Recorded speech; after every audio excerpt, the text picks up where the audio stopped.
పెళ్ళైనా పండగైనా వేడుక ఏదైనా పట్టుచీరల ప్రత్యేక వేదిక వారాహి సిల్క్స్. నమస్తే, వెల్కమ్ టు సుమన్ టీవీ. నేను మీ కృష్ణవేణి. ఇన్ఫ్లుయెన్సర్స్, అందులో తెలుగునాట వీళ్ళ ప్రభావం చాలా ఎక్కువ. అయితే ఈ మధ్య ఇన్ఫ్లుయెన్సర్స్ మరొక రకంగా వార్తల్లోకి వస్తున్నారు. అదేంటి, తెలుగులో ఇన్ఫ్లుయెన్సర్స్, సెలబ్రిటీస్, బెట్టింగ్ యాప్స్ అని ఎప్పుడు ట్రెండింగ్ లోనే ఉంటారు కదా అంటే, ఇప్పుడు ఇదొక రకం అన్నమాట. కోట్లాది రూపాయలు జేఈ మెయిన్స్ చదివి కష్టపడి స్ట్రెస్ తీసుకుని ఐఐటి ర్యాంకులు కొడుతూనే కాదు, ఇన్స్టాగ్రామ్ లో పాపులారిటీ ఉంటే కూడా సంపాదించొచ్చని ప్రూవ్ చేస్తున్నారు. ఇందులో విష్ణుప్రియ పేరు ఎందుకు ఎక్కువగా వినిపిస్తోంది? తను చేస్తుంది తప్ప, లేకుంటే తను ఆ పని చేసేలాగా ఎంకరేజ్ చేస్తున్న జనాల తప్ప? ఇదంతా డీటెయిల్డ్ గా ఇవాళ వీడియోలో చూద్దాం. చాలా మంది సెలబ్రిటీస్ మాకు తెలియకుండా చేశామని బెట్టింగ్ యాప్స్ లో ప్రమోట్ చేశారు. కోట్లు సంపాదించుకున్న తర్వాత పోలీసులు, ముఖ్యంగా సజ్జనార్ గారు టీం వర్క్ చేసిన తర్వాత చాలా అమాయకంగా మాకు తెలియదండి ఇదంతా అన్నారు. ఓకే, కాసేపు నిజంగానే తెలియదని అనుకుందాం మనం. కానీ ఇప్పుడు ఇన్స్టాగ్రామ్ వాడు ఒక ఫీచర్ ఇచ్చాడు. ఎందుకంటే యూట్యూబ్లో లాగా రెవెన్యూ రావడం ఇదంతా ఉండదు కనుక సబ్స్క్రిప్షన్ అనే ఒక ఫీచర్ని విచ్చలవిడిగా వాడేస్తున్నారు. అందులో మన తెలుగునాటి ఎక్కువగా వినిపిస్తున్న పేరు యాంకర్ విష్ణుప్రియది. ఎందుకంటే దాదాపు 2700 పైగా మెంబర్స్ సబ్స్క్రైబ్ చేశారు. అసలు సబ్స్క్రిప్షన్ అంటే ఏంటంటే, ఇప్పుడు మనం ఒక సెల్లులో రీఛార్జ్ చేయించుకుంటాము, చాలా సినిమాలు చూడడానికి చాలా ప్రైవేట్ నెట్వర్క్స్ ని మనం రీఛార్జ్ చేయించుకుంటాం. అట్లా ఈ ఇన్స్టాగ్రామ్ లో 399 రూపాయలు, అంటే 200 నుంచి స్టార్ట్ చేసి ఎంతైనా పెట్టుకోవచ్చు. విష్ణుప్రియ గారు 400 రూపాయల దాకా పెట్టుకున్నారు. ఇది ఎందుకు పెట్టుకోవడము అంటే, స్పెషల్ కంటెంట్ చూపిస్తుంది అన్నమాట. అందులో మేము కూడా అలాంటి పనులు చేసేసుకుని హాయిగా సంపాదించుకుంటాం అనుకోకండి, పూర్తిగా విషయం తెలిసాక ఎందుకు అనుకున్నామా అనుకుంటారు. అటువంటిది ఇప్పుడు సెలబ్రిటీస్ అంతా కొత్తగా మనకు చూపేది ఏం లేదు. దాదాపు ఇన్ఫ్లుయెన్సర్స్ అంటే సమాజానికి స్ఫూర్తినిచ్చి, సమాజానికి ఉపయోగపడే పని చేసి, యువతను కాస్త మోటివేట్ చేసి సమాజాన్ని మంచి వైపు నడిపించే ఇన్ఫ్లుయెన్స్ ఏమీ చేయరు. వాళ్ళకి ఆ పేరు ఎందుకు వచ్చిందో తెలియదు. కానీ వాళ్ళు కొంచెం సెమీ న్యూడిటీ, వాళ్ళ స్కిన్ షో, వాళ్ళ ఫోటో షూట్లు ఇవే పెడతారు. రకరకాల పాటల మీద డ్యాన్సులు చేస్తారు. 90%, ఒక 10% మంచి కొటేషన్లు చెప్పేవాళ్ళు, సబ్జెక్టులు చెప్పేవాళ్ళు ఉన్నారు. కానీ పాపులారిటీ వచ్చి సెలబ్రిటీ హోదా వచ్చిన వాళ్ళు 90% చేసే పని ఇది. అయినా కూడా మళ్ళీ ఒక 399 రూపాయలు ఇన్స్టాగ్రామ్ లో సబ్స్క్రిప్షన్ అనే ఆప్షన్ లోకి వెళ్ళి డబ్బులు కడితే స్పెషల్ గా ఎక్స్క్లూజివ్ గా వాళ్ళకి కొంత కంటెంట్ ఇస్తారన్నమాట. అంటే అందులో ఏ ఫోటోలైనా ఉండొచ్చు, ఏ వీడియోలైనా ఉండొచ్చు, ఇంకా మీ ఊహకు వదిలేసుకోవచ్చు. అది అటువంటి కంటెంట్ ఇస్తారు. అయితే కరువుగాళ్ళందరూ కలిసి వాళ్ళ బిజినెస్ ని 3 పువ్వులు 6 కాయలుగా చేస్తున్నారు. 2700 ఇంటూ 400 మీరే లెక్క వేసుకోండి. నెలకు 10 నుంచి 12 లక్షలు సంపాదిస్తున్నారు దీని మీద. ఒక స్టూడెంట్ ని టార్చర్ పెట్టి హాస్టల్లో వేస్తే వాళ్ళు సూసైడ్ దాకా వెళ్ళి చదువుకుంటే, ఎందుకు నువ్వు ఐఐటి ర్యాంకు కొడితే సంవత్సరానికి 1 కోటి రూపాయల ప్యాకేజ్ వస్తుంది రా అని. ఇవాళ వీళ్ళని చూసి ఏమనాలి? మేము ఇంత కష్టపడి ఇన్ని డబ్బులే చదువుకుంటే 1 కోటి వస్తుంది సంవత్సరానికి, స్ట్రెస్ 10 గంటల వర్క్, ఇదేదో బాగుంది కదా, కెమెరాలు పట్టుకుని మేము ఫోటోషూట్ చేసుకుంటే ఆ సబ్స్క్రిప్షన్ కింద పెడితే మాకు అంత కాకుండా కొంత వచ్చినా చాలనుకుంటారు. అసలు చదివే రాని వాళ్ళు కొంచెం దిగజారిపోయి ఎట్లాగో ఫోటోలు పెడుతున్నాం కదా, ఇంకొంచెం ఎక్స్ట్రా పెడితే అయిపోతుంది కదా అని ఒక దారుణమైన ప్రభావం ప్రజల మీద పడదా? బాధ్యత ఎవరిది? బెట్టింగ్ యాప్ని ప్రమోట్ చేసిన మన ఇన్ఫ్లుయెన్సర్స్, మన సోకాల్డ్ సెలబ్రిటీలకి ఇంత బాధ్యత ఉందని మనం ఊహించుకోగలుగుతామా? ఉండదు. ఎవరిది తప్పు ఇక్కడ? జనాలదే తప్పు. వాళ్ళు ఏదో చూపిస్తారు, ఇంకేదో చూద్దామంటే లిటరల్ గా ఇది అనొద్దు. కానీ ఒక బ్లూ ఫిల్మ్ రిలీజ్ అయితే ఎవరికి చెప్పకుండా దొంగతనాన్ని వెళ్లేవాళ్ళు. ఇప్పుడు ఆల్మోస్ట్ అంత కట్టేట్టుగా ఏం తక్కువ లేదు. సెమీ న్యూడిటీ అసలు ఏం ఉంటుందో అందులో తెలియదు. ఎందుకంటే సబ్స్క్రైబ్ చేసుకున్న మహానుభావులే చెప్పాలి కనుక. ఒక రకమైన వ్యభిచారాన్ని ఎంకరేజ్ చేస్తున్న వీళ్ళని ఎందుకు ఎంకరేజ్ చేయాలి అందరూ?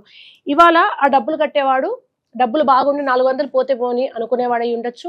లేదా 16-17 ఏళ్ల వయసు ఉన్న పిల్లలు తప్పుడు డేట్ ఆఫ్ బర్త్లు పెట్టి 14 ఏళ్లకే ఇన్స్టాగ్రామ్లో ఉంటున్నారు. ఏ తండ్రి అమౌంట్నో, ఏ తల్లి అమౌంట్నో, ఫీజునో 400 ఎందుకు అడిగాడో బాబు అని నెలకు 400 పెట్టి చూస్తే వాళ్ళ మైండ్ ఎటువైపు వెళ్ళాలి? అది చూసిన పిల్లలు కాన్సన్ట్రేషన్తో చదువుకోగలుగుతారా? బయట ఆడవాళ్లను తెలిసి తెలియని వయసులో సెమీ న్యూడిటీ ఉన్న ఫోటోలను, వీడియోలను చూసిన మగపిల్లలు ముఖ్యంగా ఎంత పర్వర్ట్ లాగా బిహేవ్ చేయడానికి ఛాన్సెస్ ఉంటాయి. ఆడపిల్లలు చూసి ఏం నేర్చుకోవాలి? మేము ఎందుకు కష్టపడాలి? మేము ఎందుకు చదువుకోవాలి? ఇప్పటికే మీరు ఏమవుతారమ్మా అంటే 100 మందిలో 50 మంది ఇన్ఫ్లుయెన్సర్లు అవుతామని చెప్పే దౌర్భాగ్యపు సమాజంలో మనం ఉన్నప్పుడు ఇంత ఈజీగా మనీ సంపాదించవచ్చు అనే విషయం యూత్కు కన్వే అవుతుంటే ఎవరికి ఇక్కడ న్యాయం, ధర్మం, కష్టపడి చదువుతూ ఉండదు. సరే, తర్వాత మీరు ఏం చేస్తున్నారమ్మా అంటే చెప్పుకోలేని దుస్థితి. ఎందుకంటే మన సోకాల్డ్ ఇన్ఫ్లుయెన్సర్స్ అంతా బయటకు వచ్చి ఇంటర్వ్యూల్లో మేము భగవంతుని నమ్ముతాం, నాకు శివయ్య ఒకరు ఇష్టమని, నాకు వెంకటేశ్వర స్వామి ఇష్టమని, మేము ఒక అరుణాచలం వెళ్తామని, అసలు మా అంత భక్తులు ఎవరు ఉండరు, మేము పిలిస్తే దేవుడే మాతో మాట్లాడుతున్నారని చెప్తారు మళ్ళీ వీళ్ళంతా. కానీ చేసే పనులు ఇవి. మాకు అప్పులు ఉన్నాయి అంటారు. మేము అసలు చాలా చాలా నిజాయితీగా ఉంటాం, రూమర్స్ ఎందుకు వచ్చాయో తెలియదు అంటారు. కానీ వీళ్ళు సబ్స్క్రిప్షన్ పేరుతో కంటెంట్ చూపించడానికి చూపిస్తారు. ఎందుకంటే మీరు ఆల్మోస్ట్ ఈ సబ్స్క్రిప్షన్లు పెట్టి చాలా మంది సబ్స్క్రైబర్స్ ని కంటిన్యూ చేస్తున్న వాళ్ళ వీడియోస్ ఫొటోస్ చూడండి, బికినీల్లో ఉంటాయి ఫోటోలు. ఇది కాకుండా 400 రూపాయలకు సపరేట్ గా చూపిస్తున్నామంటే అంటే ఏం చూపిస్తున్నారు? ఇందులో సొంత డబ్బులు ఉన్న వాళ్ళు కొంతమంది అయితే, అమ్మ నాన్నల్ని మోసం చేసే వాళ్ళు కొంతమంది, అవసరమైతే దీనికోసం దొంగతనం చేయడానికైనా సిద్ధపడే వాళ్ళు కొంతమంది. మునుపు వ్యభిచారం చేసే వాళ్ళని ఊరు అవతల ఉంచి వాళ్ళని చాలా హీనంగా చూసేవాళ్ళు, అసలు కాపురాలు చేసుకున్న దగ్గరికి వాళ్ళు రావద్దనే వాళ్ళు, వాళ్ళు పాపం వాళ్ళ పొట్టకుట్టి కోసం చేసేవాళ్ళు, వాళ్ళు చేసే తప్పని వాళ్ళు గిల్టీగా ఫీల్ అయ్యేవాళ్ళు కూడా. కానీ ఇప్పుడు చాలా సగర్వంగా అనౌన్స్ చేసుకుంటూ మేము సెలబ్రిటీల మంది దానికి ఒక పేరు పెట్టుకొని నిండుగా హాయిగా ఉండి కాపురాలు చేసుకున్న ఆడవాళ్ళకి ఏ పేర్లు లేవు. ఇట్లా తయారైన చాలా మంది ఆ అబ్బాయిలైనా మగవాళ్ళైనా తప్పుడు దారిలో పోతే వాళ్ళకు ఒక ఇన్ఫ్లుయెన్సర్ అని పేరు పెట్టుకొని, సెలబ్రిటీలు అని పేరు పెట్టుకొని ఊరేగుతున్నారు. మీ ఇళ్లలో ఒక్కసారి మీ సెల్ ఫోన్ తీసుకొని, మీ పిల్లల సెల్ ఫోన్ తీసుకొని ఈ దిక్కుమాలిన సబ్స్క్రిప్షన్ల వైపు ఏమైనా ఉన్నారా, ఉంటే ఎంత డబ్బులు కడుతున్నారు, తీరా అందులో వీళ్లకు తెగ దారుణంగా ఏమైనా వీళ్ళు పెట్టిన డబ్బులకు ఏమైనా ఉంటుందా అంటే అది కూడా ఉండకపోవచ్చు అనేది కొంతమంది వాదన. ఇప్పుడున్న ఫొటోస్ వీడియోస్ కు మించి వాళ్ళ అంగాంగ ప్రదర్శన తప్ప అందులో ఏముండదు. దీనికోసం 400 రూపాయలు కొంతమంది వాళ్ళ సెలబ్రిటీ హోదాకు తగ్గట్టుగా డబ్బులు పెట్టుకుంటున్నారులేండి. కానీ ఇంట్లో ఉన్న అబ్బాయిలు చిన్న పిల్లల చేతుల్లో సెల్లులు ఉంటున్నాయి, వాళ్ళు ఏదో స్క్రోల్ చేస్తూ ఉంటారు, ఏ వీడియో కనెక్ట్ అయ్యేది తెలియదు, ఏది చూసి వాళ్ళ మైండ్ డైవర్ట్ అయ్యేది తెలియదు. అన్నింటికన్నా ముఖ్యంగా ఇటువంటి వీడియోలు చూడడం ద్వారా ఇంత ఈజీగా డబ్బులు సంపాదిస్తే మేము ఎందుకు కష్టపడాలనే ఫస్ట్ క్వశ్చన్ వస్తుంది. ఎందుకంటే ప్రపంచంలో పాజిటివిటీ చాలా త్వరగా స్ప్రెడ్ అయినట్టు చరిత్రలో ఉండదు. నెగిటివ్ స్ప్రెడ్ అయినంతగా ఏది ప్రపంచంలో స్ప్రెడ్ కాదు. కనుక ఎందుకు కష్టపడాలి? ఒక వ్యక్తి 25,000 30,000కు పొద్దున బాక్స్ కట్టుకొని హైదరాబాద్ లాంటి నగరాల్లో ట్రాఫిక్లు భరించుకుంటూ ఏ రాత్రో 8 గంటలు 8:30 గంటలు పనిచేసి మళ్ళీ గంట జర్నీ చేసి ఇంటికి వెళ్తే చాలా జీతంతో బతుకుతుంటే, కొంచెం ఎడ్యుకేషన్ లేదు లేదా కొంచెం ఆల్రెడీ డైవర్ట్ అయిన ఫ్యామిలీస్, పిల్లలు సంపాదిస్తే చాలు అనుకునే తల్లిదండ్రులు ఉంటే ఏం 10th ఫెయిల్ అయిన వాళ్ళకి 20-30 వేలు రావడం కన్నా నేను 100 రూపాయలు పెడతా సబ్స్క్రిప్షన్, నేను సెమినిడిటీ ఫోటోలు వీడియోలు ఎక్స్క్లూజివ్ అంటే వాళ్ళకి తగ్గట్టు 300 మందో 200 మందో సబ్స్క్రిప్షన్ చేసుకుంటే సరిపోద్ది. ఇంట్లో కూర్చొని 30 వేలు వస్తాయి. హాయిగా ఓ రోజుకు 1 గంట అసలు బట్టలు వేసుకోకుండా ఫోటోషూట్లు పెడితే అయిపోతుంది కదా. ఇంత వక్ర మార్గం గనక సమాజంలోకి చొచ్చుకుంటే ఎంత ప్రమాదం. వీళ్లకు సామాజిక బాధ్యత లేదు, ఉండదండి. ఈ సోకాల్ సెలబ్రిటీలు, ముఖ్యంగా ఇన్ఫ్లుయెన్సర్స్ అని ఇన్స్టాగ్రామ్ చెత్త వాళ్ళ వచ్చిన వాళ్ళకు బాధ్యత ఉండదు. మనం ఎంత ఫైట్ చేసినా మన గొంతు నొప్పి. బాధ్యత ఉండాల్సింది మన మీద. మన పిల్లలకు తెలిసి తెలియని వయసు మగవాళ్ళు, కరువు బ్యాచ్ అని ఈ మధ్య బాగా ట్రోల్ అవుతుంది, అటువంటి వాళ్ళని తల్లిదండ్రులే హద్దులో పెట్టుకోవాలి. ఇట్లాంటి వాళ్ళని చాలా మందిని వెలివేయండి. స్క్రీన్స్ మీద వాళ్ళు ఏమన్నా వచ్చి మాకు సంబంధం లేకుండా మేము చాలా గొప్పవాళ్ళం అని చెప్తుంటే ప్రూఫ్స్తో సహా పెట్టండి మీరు ఎట్లా గొప్పవాళ్ళు అవుతారు అని. ఎందుకంటే చేసేది ఒకటి, చెప్పేది ఒకటి. వీళ్ళందరి పట్ల ఒక పాజిటివిటీ స్ప్రెడ్ చేసుకోవాలని PR ఇంటర్వ్యూస్, PR ప్రమోషన్స్ అంటే డబ్బులు కట్టి వాళ్ళకి తెలిసిన వాళ్ళ ద్వారా ఇంటర్వ్యూల ద్వారా భజన చేయించుకోవడం, మేము చాలా మంచి వాళ్ళము, కోట్లు వస్తాయంటారు, మేము అడుక్క తింటున్నాం అంటారు, ఏడుస్తారు, నవ్వుతారు, దైవభక్తి అంటారు, BGMలు వేస్తారు ఆ ఇంటర్వ్యూలకు వెనకాల, ఎక్కడ లేని మంచితనం, అరే మేమే తప్పుగా అనుకున్నామా అన్నంత ప్రమోట్ చేసుకుంటారు. ఇట్లాంటి వాళ్ళని ఎంకరేజ్ చేయండి. ఇప్పుడు ఈ వీడియో కింద కూడా వాళ్ళ PR టీం వాళ్ళు కోట్లు సంపాదిస్తున్నారు ఈ సబ్స్క్రిప్షన్ల పేరు మీద.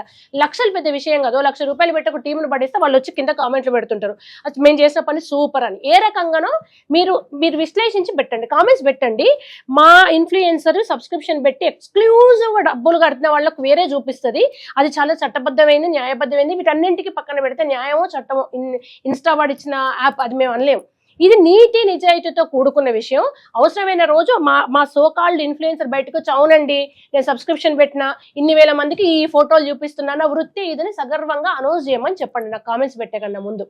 ఇట్లాంటి వాళ్ళందరినీ ఫస్ట్ బ్లాక్ చేయండి, హ్యాష్ట్యాగ్స్ పెట్టి వాళ్ళని వైరల్ చేయండి ఇట్లాంటి పనులు చేస్తున్నారు అని. ఎందుకంటే ఇదే కంటిన్యూ అవుతే భవిష్యత్తులో ప్రాస్టిట్యూషన్ చేయడం కూడా చాలా గొప్ప పని. ఆకలి కోసం కాదు, విల్లాల కోసం, కార్ల కోసం, లగ్జరీ లైఫ్ కోసం చేసి మేము సెలబ్రిటీలు అని చెప్పుకునే ఒక ఘోరమైన బ్యాచ్ ఆల్రెడీ ఉంది, ఉండబోతుంది కూడా. వీళ్ళ అన్ని తెర వెనుక జరిగే కథలు వేరు, తెర ముందు వీళ్ళు చెప్పే డైలాగులు వేరు. మీ పిల్లల ఫోన్లు తీసుకొని ఈ ప్రమాదకరమైన ఈ పరిస్థితుల నుంచి వాళ్ళని దారి మరల్చండి. దీనికి ఎక్కడ సొల్యూషన్ ఉంటుందో విలువలు మాత్రమే చెప్పాలి. దీనికి చట్టపరంగా న్యాయపరంగా ఎటువంటి శిక్షలు లేవు. ఎందుకంటే ఇన్స్టాగ్రామ్ వాడు పెట్టిన ఒక ఫీచర్, అది డబ్బుల కోసం. దాన్ని మంచికి వాడుకోవచ్చు. ఇప్పుడు నేను యాంకరింగ్ క్లాసెస్ చెప్తాను పెట్టుకోవచ్చు, ఒకరు సంగీతం వచ్చిన వాళ్ళు నేను సంగీతం చెప్తే ఎక్స్క్లూజివ్ అనొచ్చు, ఒకరు టీచర్ చెప్పొచ్చు, ఒకరు మ్యాథ్స్ చెప్తా అని చెప్పొచ్చు. వాళ్ళకున్న ఆయుధము, వాళ్ళకున్న ఒకే ఒక ఆస్తి వాళ్ళ ఒళ్ళు కనుక ఎక్స్క్లూజివ్ కొన్ని మంచి ఎక్స్పోజింగ్ ఫొటోస్ పెడతా అని వాళ్ళు అట్లా పెట్టుకున్నారు. సో మార్పు రావాల్సింది జనాల నుంచే.